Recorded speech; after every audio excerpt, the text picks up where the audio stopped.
আসসালামু আলাইকুম। সবাইকে আমন্ত্রণ জানাচ্ছি আরও একটি নতুন ব্লগ ভিডিওতে। আশা করি সবাই ভালো আছেন, আমরা আলহামদুলিল্লাহ ভালো আছি।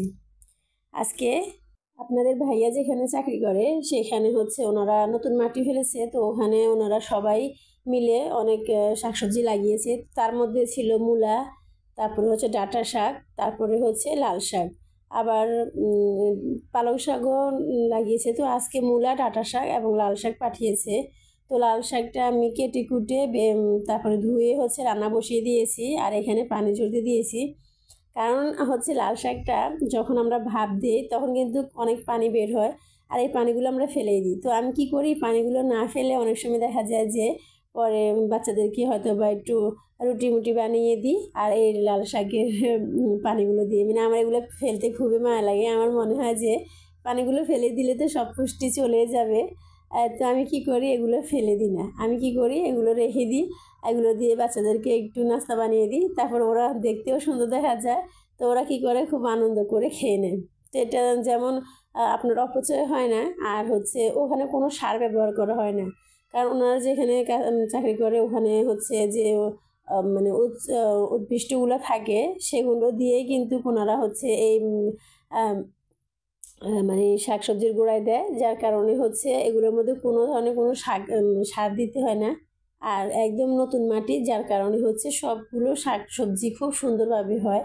তো আমাদের মানে যারা চাকরি করে ওখানে সবাই মোটামুটি সবাই মানে নেয়, প্রতিদিনই কিছু কিছু শাকসবজি সবাই নেয়।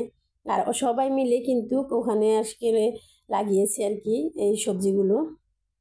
তো সেই লাল শাকটা মাঝে মধ্যেই পাঠায়। তো আমি এরকমভাবে রান্না করি, শাক মাঝে মধ্যে ভাজি করি, মাঝে মধ্যে রান্না করি। তো এখানে আমি এখন আরেকটা সবজি বসিয়ে দিচ্ছি, তরকারি।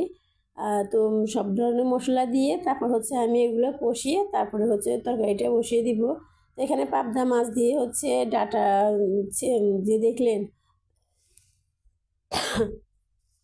কিছু ডাঁটা আর আলু দিয়ে পাবদা মাছ রান্না করবো আর কি। তো আমি এখানে সবজিগুলো একটু কষিয়ে তারপরে মাছটা দিয়ে দিব। আমি আসলে এখানে আমার শ্বশুরবাড়িতে এসে এটা শিখেছি, মানে ওনারা দেখি যে সবজি কষিয়ে তারপরে মাছ দিয়ে দেয়, মাছ দেয়, আগে দেয় না। আর আমার বাবার বাড়িতে আমার মাকে দেখেছি হয়তো বা মাছটাকে আগে কষিয়ে রাখে, মানে কষিয়ে উঠিয়ে নেয়, তারপরে মাছটা তরকারিতে ব্যবহার করে।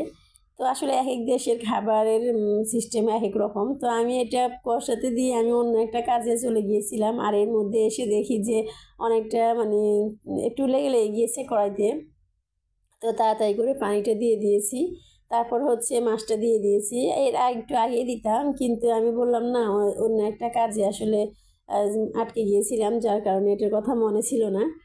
তো মাছটা একটু দেরিতে দিয়ে দিয়েছি আজকে। তো এই জন্য পানিটা একটু বেশি করে দিলাম, যাতে মাছটা সেদ্ধ হয় ভালোভাবে আর মাছের কোনো গন্ধ না থাকে। সেই জন্য, নাহলে পানি কিন্তু আরেকটু কমিয়ে দিতাম। তো এগুলো এর ফাঁকে কিন্তু আমি তরকারিটা বসানোর আগে আমি এখানে যে চিংড়ি মাছের কিছু মাথা, খোসা, তারপরে কিছু চিংড়ি মাছ, এগুলোকে আমি খুব ভালো করে ভেজে নিয়েছি। তার সাথে কাঁচামরিচ, রসুন আর পেঁয়াজ নিয়ে নিয়েছি। তো পেঁয়াজটা আমি ভাজিনি, পেঁয়াজটা কাঁচাই রেখেছি। এইটা দিয়ে একটা ভর্তা তৈরি করব। তো দেখতেই পাচ্ছেন আমি মাথাগুলো কিন্তু আগে ভালো করে পিষে নিয়েছি। তার একটা কারণ যে এগুলো যেহেতু একটু সোবা সোবা, তো একটু ভালো করে পিষে নিতে হয়। আর এই যে একটা খোল দেখছেন আমার হাতে, এই খোলগুলো একজন ভাবি আমাকে গিফট করেছে। মানে ওনাদের দেশে, ওনাদের অঞ্চলে আসলে এগুলো দিয়ে বাটা ঘষা করলে এগুলো দিয়ে আসলে মানে কাচিয়ে তারপরে পরিষ্কার করে নেয়। তো মানে এটা দেওয়াতে কিন্তু অনেক উপকার হয়েছে। যদি কোনো ধরনের ভর্তা মানে হাতে লাগার মতো কোনো কিছু থাকে বা মরিচ বাটা হয়, তখন কিন্তু এটা দিয়ে খুব সুন্দরভাবে করা যায় আর কি, পরিষ্কার করা যায়।